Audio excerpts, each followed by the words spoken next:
The internet is so big, so powerful, and so pointless that for some people it is a complete substitute for life. Andrew Brown.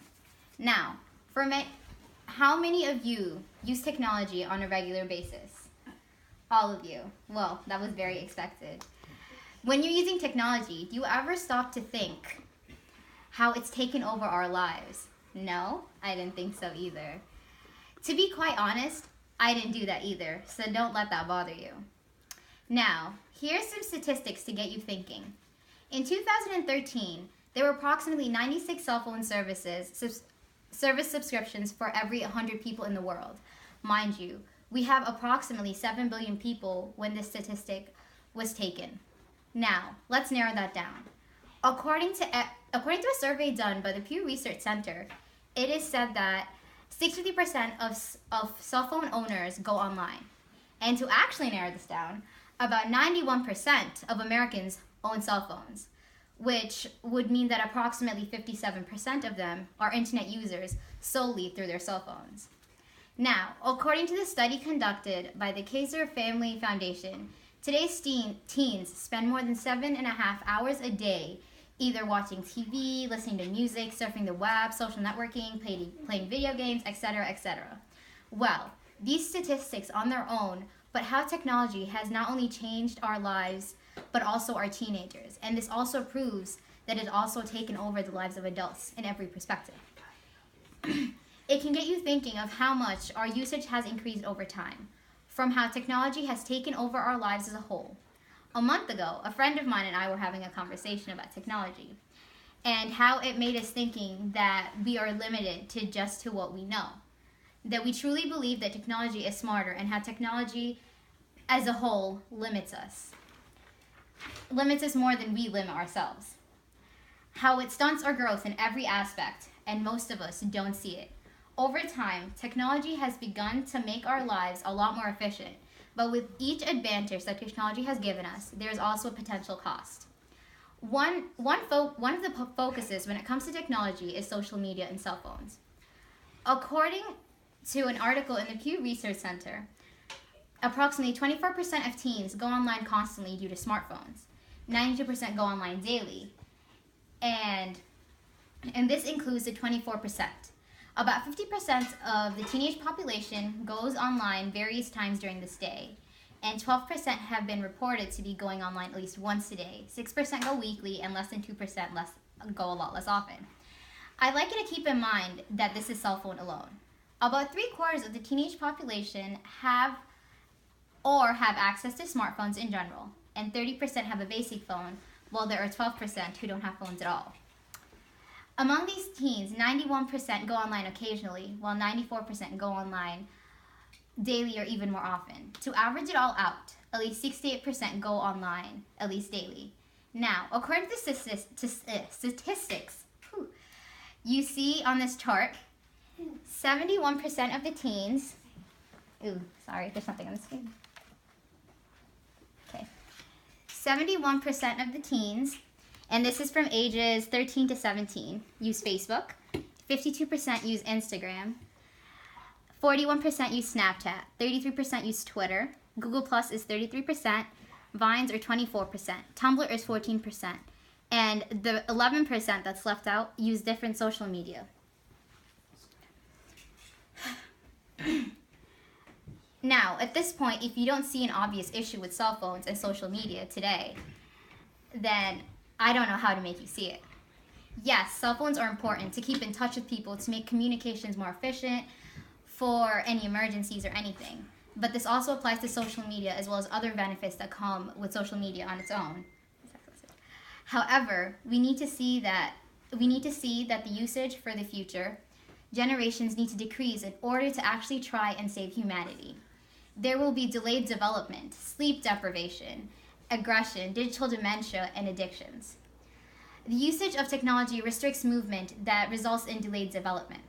1 in 3 children that go into school are delayed, negatively impact literacy and academic achievement. Movement as a child is important because it helps with attention and learning stability. Sleep deprivation also occurs due to the 60% of children that use technology unsupervised and the 75% that are allowed to have it in their rooms. This affects their sleep and also affects their grades in the long run. Violence is also caused by social media. A good example is GTA 5. It portrays explicit sex, murder, rape, torture, and mutilation. All this leads to uncontrolled aggression. All this can also lead to being attention deficient, as well as a decrease in concentration and memory due to the neuronal tracts in the frontal cortex. This leads to children who can't pay attention and learn and end up having digital dementia. Lastly, addiction, which includes the parents as well. As adults in a household get more and more attached to technology, they detach from their children. This leads to attachment of all types of technology, which leads to addiction to technology as well. All this can be stopped. However, it first begins with you and me. As we grow older, we need to try and learn not to depend more on technology and try to spend more time with our future generations and try to prevent usage of technology in their presence as much as possible. We also need to spend more time with them, encourage them to go out, talk with them, and actually have human contact with them versus being attached to technology. This will not only help the generations we're in now, but also our future generations. Even though this helps in various ways, inappropriate uses of technology leads to giving a negative side of technology as well as the serious long-term consequences. Technology has the ability to change a child's brain. It can alter their wiring of the brain. More than a third of children under the age of two use cell phone applications, and that on its own, and the number increases as the child gets older, as we have proven. For example, video games. It helps to condition the brain to pay more attention to multiple stimuli simultaneously, but they can also lead to distractions and decreased memory. However, aside from this, it is proven that kids who use excess amount of technology, they may not be able to have opportunities for imagination or to read and ponder about other material. Technology also can change the way a child feels. They lose the ability to empathize. A study was done with 2 groups of 6th graders. It was proven after the study that the kids who didn't have access to electronic devices for 5 days were better at picking up emotions and nonverbal cues versus the group of 6th graders who had access to it during that period of time. The group that was cut off from the access had more face-to-face interactions and were actually more sensitive to picking up expressions versus the latter. Overuse of technology can also affect a child's mood. A report from the United Kingdom proved that kids who use computer games or their internet for more than 5 hours do not have the same well-being as those who use their technology for less than an hour. It was later explained that a child with less physical contact has a higher probability of developing social skills and emotional reactions versus the latter. Technology can also put our privacy and safety at risk. We tend to share information online sometimes without thinking, which can put us in danger. For example, sex offenders. They use quite a bit of social networking sites to get information about their victims and also the victim's preferences. Another example would be bullying. Various amounts of people, not just teenagers, have been bullied through either text or other types of social networking sites. Sexting is also another concern. This involves 24% of teenagers between the ages of 14 and 17 alone who participate in nude sexting. However, of course, this isn't just limited to teenagers, of course. There are obviously some adults who aren't the smartest. There are also various numbers of adults who do it as well and get their images leaked online and our other social media network websites, as well as and their privacy and their safety is also put at risk. Lastly, the use of technology leads to obesity due to not being as physically as active. Although one may focus on food, but there's actually a study that states that food may not be the only reason. Another reason would also be technology. It leads us to exercise less, and technology includes cars, TVs, computers, mobile devices as well, and also other handhelds. The amount we spend with these devices has increased and has caused our physical activity to drop. There are, of course, ways to minimize the usage of technology without giving up our efficient way of living.